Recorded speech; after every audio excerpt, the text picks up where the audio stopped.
Good morning. This is Jason Dean coming live at you again. It is Thursday, 10:45.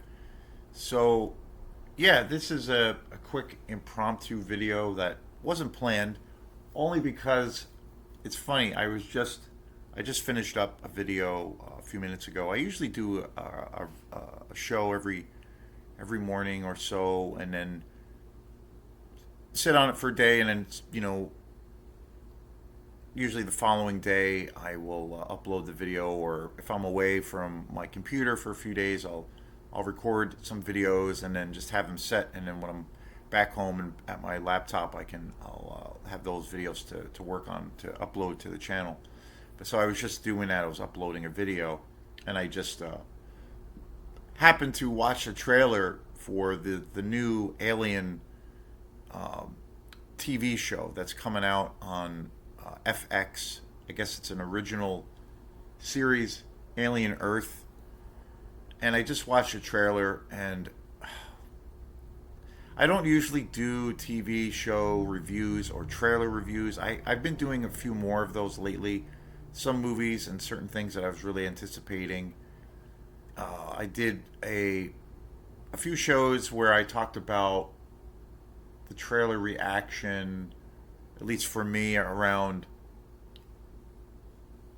Nosferatu, Robert Eggers' Nosferatu. Also, I think I did one a couple of years ago on Robert Patterson's The Batman. Also, Fede Alvarez's Alien Romulus. And, I don't usually do that kind of work, but sometimes, I just feel like inclined to do it because I just see the trailer, and the trailers look good. Because it's pretty hard. Trailers, I think, for the most part right now are just awful. And I think it's a decision that a lot of these companies and movie companies think. I don't know. I think I generally think they think the film goer person or people that go to the movies are idiots. Like that we need to have our hand held to and be shown everything that we're going to see if we pay that ticket or see it on a streaming platform. I don't get it because they give you this balloon that's filled with all of this air, and then they give you the trailer, and every fucking thing that's going to happen. Like it goes way beyond the kind of the plot or the synopsis of the story. You actually see what happens, and it's just like, okay, it's like, and I know they still have it on TV shows where, like, if you watch a TV show and you say, you're watching the first or second season of a show, and and you're on the 30th episode or whatever.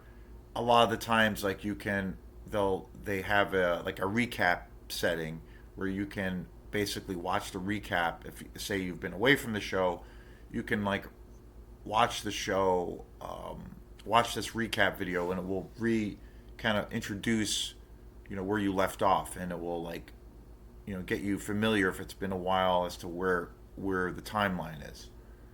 And I feel like trailers now are like that. Like, and I know people have less of an attention span because I mean we are so bombarded with content. There's so much stuff out there. It's insane. And just in media in general. So there is that kind of goldfish in a bowl like mentality where we can't really focus on things, and that's part of the problem. Why I think there are a lot of people that can still do it, and people buy a lot of vinyl and records these days, and physical media is actually still around and still a viable thing. You still have people out there that can put in an album and listen to the whole album, or watch the entire movie, or own physical media, but have the whole experience. Like when you buy an album, for instance, that's say a concept album or just an album in general, the artist usually, like, it's different now, obviously, but in the science of recording an album, for instance, it's all the work that's involved with like just the recording process, and then the mixing, and then the mastering. The track listing is a sweet science into itself, because it's gonna how, it's got that literary feel. It's gonna be how you're gonna introduce the characters, being the music, and how it might resolve itself, and there might be a theme, and it's going to explore those themes. But a lot of the times for track listing, that's a painstaking process for the artist to do, because you're establishing something. So, there are people who are very much invested in that experience. Like, I'm still one of those people. But generally now, people will, just scroll through if they hear about a band or a song, they'll listen to it for a couple of seconds and scroll through the album, blah blah blah. When for me, like, if I when it comes to music, I hear a lot of new music all the time, and I'm discovering lots of cool bands, and a lot of the times, how I do that is through YouTube, and it might be I might hear of a band, or a certain director or a certain film, and I'll look up something and I'll get like a taste of it. Like, when it comes to a band, a lot of the times I will look up a live clip of that particular band that sounds cool or interesting, and then I might check out a snippet of their record. And then when it comes to a film, I might look up a quick little thing on a trailer, or some kind of Q&A thing, because it sounds interesting. But for the most part, so in that regard, I don't usually sit through the whole thing, because I just want to get a taste. But when it comes to, like, if I'm going to buy the album or listen to the album, and it's something that is my jam, I will sit and experience the whole thing. I have this thing too, where, like, when I'm listening to music in my car, and or just in general, most of the time, if I put in an album, I will listen to it all the way through from beginning to end. I won't really just, I'm just gonna take this album, put it in, and I just want to hear track 5 or track 8, and then take it out and put it on to the next one. I usually never do that. I usually listen to the entire album in its entirety, because I realize, ideally, that's how the artist is presenting it. And then with films too, I will watch a movie, and it's usually in its entirety. If I don't like it or can't get into it, I will usually eject it at the 35-40 minute mark sometimes. Unless it's really bad, it might might end a little sooner.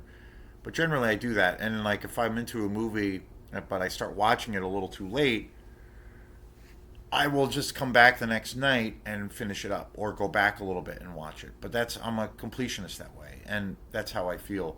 So again, I was just up in the midst of uploading a video, and I just came up in my feed the full trailer that was just released.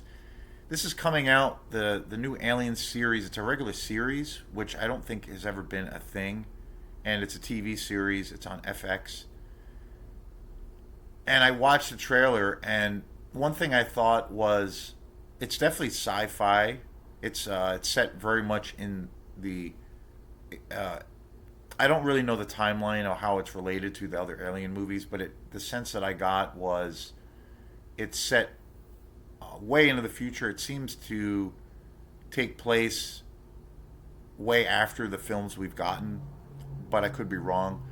It's very sci-fi, and the look of Earth looks I thought looked pretty cool. Like, it was very sci-fi and very very futurist. The architecture, the design, that part I thought looked cool, but I thought everything else looked so so fucking generic, and so unoriginal. So unoriginal. There was talk about Fox, because Fox owns this whole franchise, and there was talk that they were going to eventually do a comic book movie based on, I think it was the Dark Horse series, where some of those comic books that use the alien character are really awesome. And I do believe there was an Alien Earth comic book that came out many years ago that's actually really great. And there was talk that this was going to be kind of that vibe, and it's very dark and brutal and violent. But this does not seem to be at all based on any of those graphic novels or alien comic books, which are just badass. And I don't know why they don't adapt one of those if they're if they are that apparently hard up to create new content. I don't understand it. This it doesn't seem to be it doesn't seem to resemble any of those comics or graphic novels at all. And I think the title is the only similarity because I do think it's been a while, and I think I actually own it in a big box of comic books that there was an alien uh, story that was called Alien Earth, and was basically the aliens make it to Earth and just destroy and fuck everything up. And it kind of had a an aliens vibe, like it was very much a military kind of war movie. But this doesn't seem to be the case. It seems way more super predictable. And the thing is, it's like it's literally the same fucking story that we've seen being been told 1,000 times. And the trailer, again, outside, I watched the trailer, and the trailer's like 2 or 3 minutes because I know it's a TV series. It's gonna be a long time till I watch it, if I ever watch it. So I figured, why not? I'll just watch it because I heard about this thing, and it was like I came away watching it after the 2 or 3 minute mark, saying, "Oh, okay, I know exactly what's going to happen. I don't need to watch it."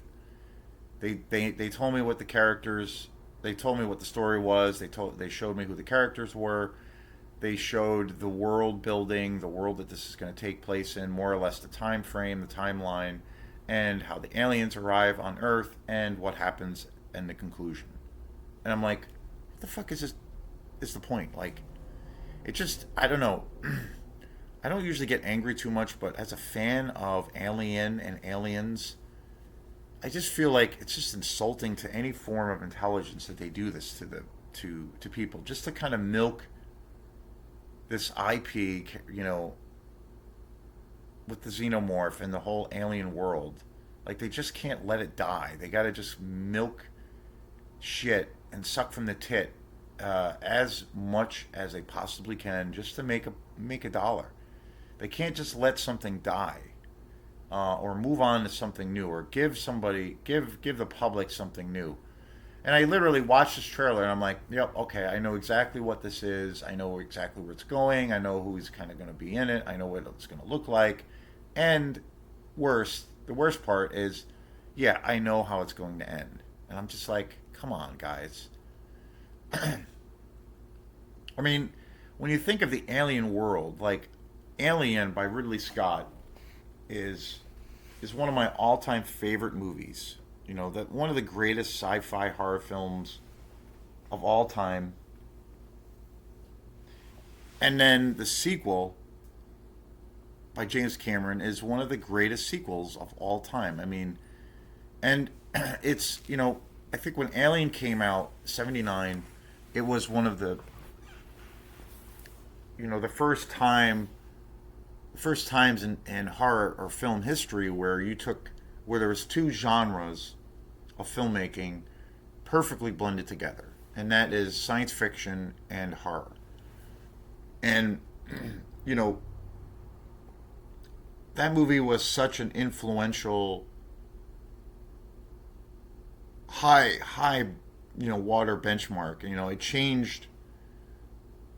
When that movie came out, it changed horror films and science fiction films forever. I mean, you still see a massive influence from that movie in regards to almost everything about it. Even today, it's there is a movie that just came out. I can't remember the title of it, but it was directed by the electronic artist Flying Lotus.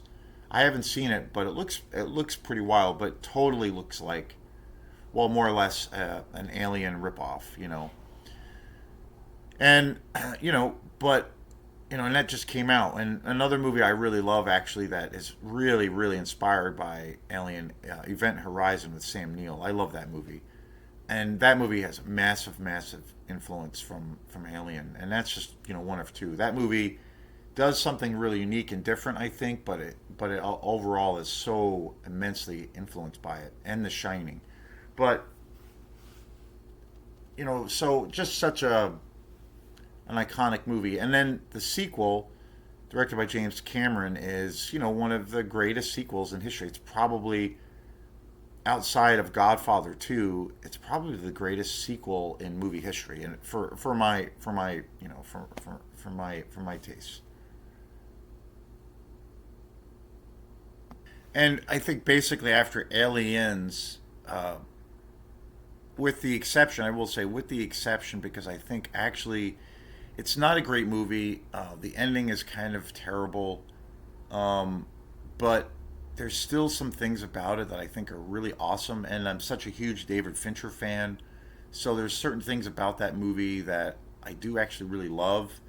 And it's got one of the most terrifying soundtracks ever by Elliot Goldenthal, and that is Alien 3. A movie that is really clunky and definitely goes off the rails. It was the first film directed by David Fincher. He had no creative control over that movie. The studio really kind of screwed with him big time.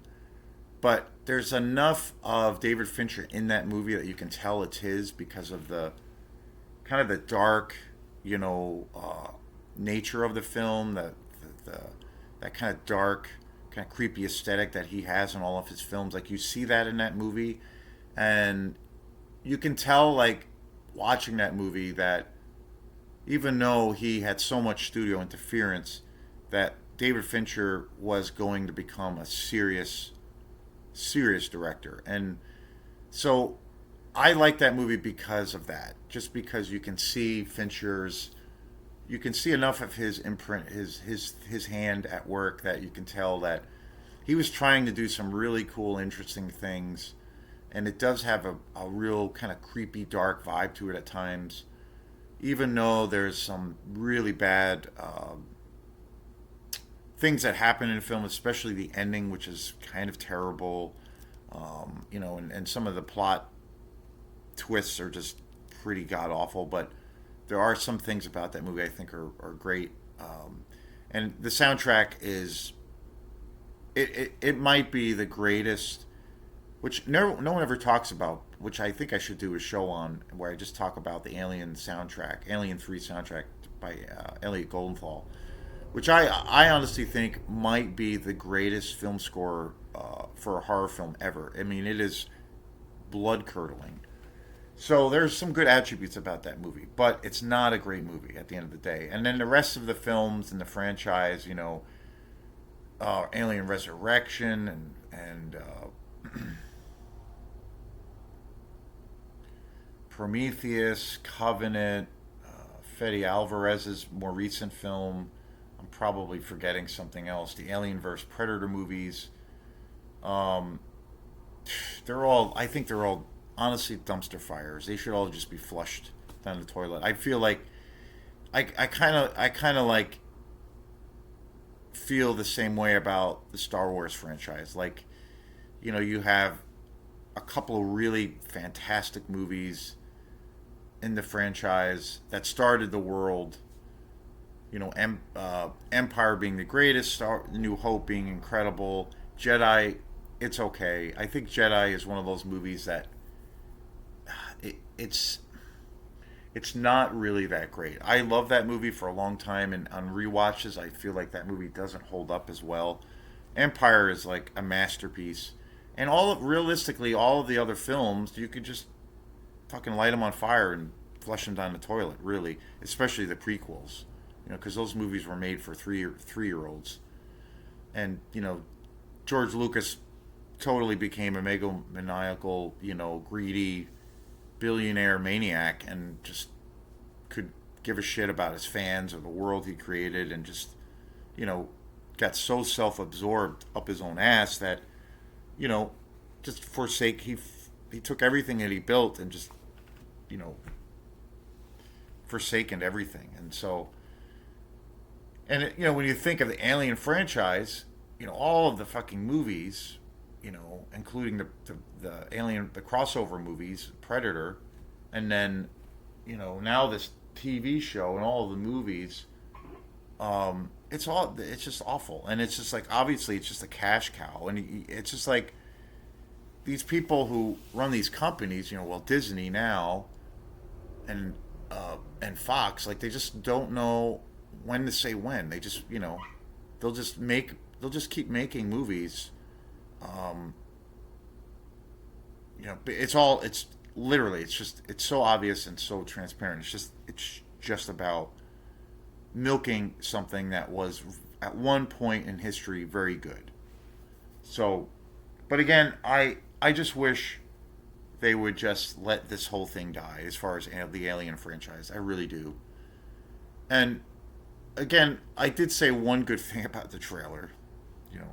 And again, take it with a grain of salt. Like, my head's up my ass most of the time, so I could be an opinionated asshole, but I really care about film. I really care about cinema, so it's important to me. It's not just, first and foremost, it's just entertainment, but a lot of times it goes beyond that for me. So, and I did say one or two good things about the trailer for the Alien Earth. I thought, okay, it looked cool as far as that. I get the impression that it's set, it's very futurist, it's very sci-fi. Like when they show, there's a couple of scenes in the trailer where they show the cities in on Earth, and like the architecture and the design of the buildings looks pretty awesome, like pretty cool, and it's very sci-fi. But when it came to kind of the darkness of the xenomorph, the alien, even the alien design, I thought it looked like shit. To be honest, I thought all of the aliens that they show, they don't show a lot of the xenomorphs, but they do. Towards the end, they show some of the xenomorphs, some of the kills, the action sequences. It just looked to me, it just looked fake. It looked like CGI driven stuff.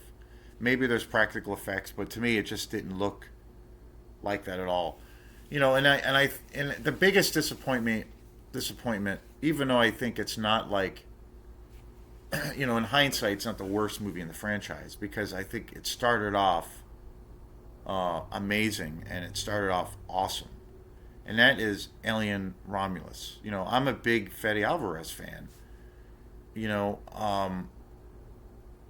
he's made some incredible movies. I was really anticipating this movie, and when I saw it, I went to see it last year. Came out last year in August. I went with a buddy. We went to go see it at IMAX theater. I was super excited for this movie. I thought the trailers looked fucking incredible. Fede Alvarez, I felt like couldn't do anything wrong. And we went to the theater, and it started off so great because it felt like, because the film is, takes place between the first two films, and it really felt like you were being brought back into the darkness of that first movie, especially. And it felt gritty. Everything felt like raw and kind of nasty. And it just had that vibe. And it was good until it really wasn't, because the story was so cockamamie and so ridiculous. But the thing that for me, that where I was just like, I'm out. I can't do this. And it was when they brought back a dead actor, and that is Ash. They brought back his character, and I couldn't believe it. I remember sitting in the theater. I did a big review on Romulus when it came out, and I've done one or two shows on it, because that movie was so weird to me, because so many people embraced that movie and were just like, shooting their load over it, and people were just like, "Oh my god, it's the best horror film of the year," and it's the best movie since Ridley Scott's film and James Cameron's film, and it's on par with those movies, and some idiots were even saying, "Oh, it's almost better," and I'm just like, what? Like, I just don't get it because that movie, when it went into that area, I was just like, this is so utterly ridiculous. And that movie was the biggest disappointment in many years. I think going to a film and a movie that was so hyped up, and the feeling that I got from that movie was that Ridley Scott probably was in was with Fede Alvarez every time and was putting pressure on Fede Alvarez to like check all of these boxes every time. And that and the thing that was so unbelievable that they did in that movie was how they worked in the whole kind of Prometheus storyline. And I'm just like, really? Like just let Fede Alvarez do his thing. Like he's done some killer movies. He's super creative, killer director. Just let him do his own thing. We don't need to like tie in all of this shit that was like bad to begin with, you know. And I felt not only the Prometheus storylines and Covenant, which is just god awful. They also did that with the other Alien films, you know, with Resurrection, which is an awful movie. They incorporated all of these things, everything that was bad about the movie. They also threw in and put it in this blender, and it was total fan service to try to like connect all the dots and to please all of the fans. And they did the same thing with the first two movies, where they took basically they remade and used whole lines from those first two movies, and it was just a joke. Like it was so transparent that it was just like it wasn't even a movie. It felt like again the first half hour of the movie was so good, and then when that happened, when they brought back Ash's dead fucking character, and I was just like, what? And it looked terrible. The CGI was just awful, and I'm like, really? Like to me, it was so weird because I was sitting in the theater, and I was like really into the movie. I'm like, okay, this could be really badass. And then when that happened, I felt like somebody just screeched on the brakes, and the whole fucking thing went crashing into the fucking into a wall automatically. It was so weird because I was so into this thing, and then it was just like stop, and then it was just like, and I at that point I literally was like, my first reaction was like, you got to be fucking kidding me. Are they really going to do this? And then after that, it just got worse. And I remember turning to my friend Mike, and I remember saying to him like, "Are you fucking kidding me? Like, what the fuck is going on?" I think those were my exact words. Yeah, it was unbelievable. And then it just got worse, and the movie was super long and just became this like fan service thing. And I heard one person say it who was very critical of this movie, one reviewer who really said it well, and he was like, yeah, the movie, it's not really even a movie, it's like a greatest hits of the Alien franchise. Like they gotta show every, they gotta like tie in every fucking movie that came before, and make sure it all has its time. And it's like, why do they need to do that? They could have done something totally unique and original, and just did its own thing. But it didn't at all. And I feel like with this new series, it's going to be the same thing. It's going to be. I have no interest in seeing it at all. I don't usually talk about things I haven't seen, but with this track record that they have with the Alien movies, I think it's pretty safe to say that it's probably not going to be very good. And it wasn't like and again, it was so the way they explained how this whole thing unfolds was so like it's like really okay. We've seen this a bazillion times. This mysterious craft crashes. There's these laboratories in the lab. There's these laboratories in the ship, and then these paramilitary or these soldiers and these scientists go into it to check out what's in the ship. Surprise, surprise! There's xenomorphs in these cases inside the ship. Oh wow, that's so fucking original. So I just felt inclined to talk about this show that I am so not looking forward to seeing, and I probably won't see. So thanks again, and have a great and beautiful day. Peace.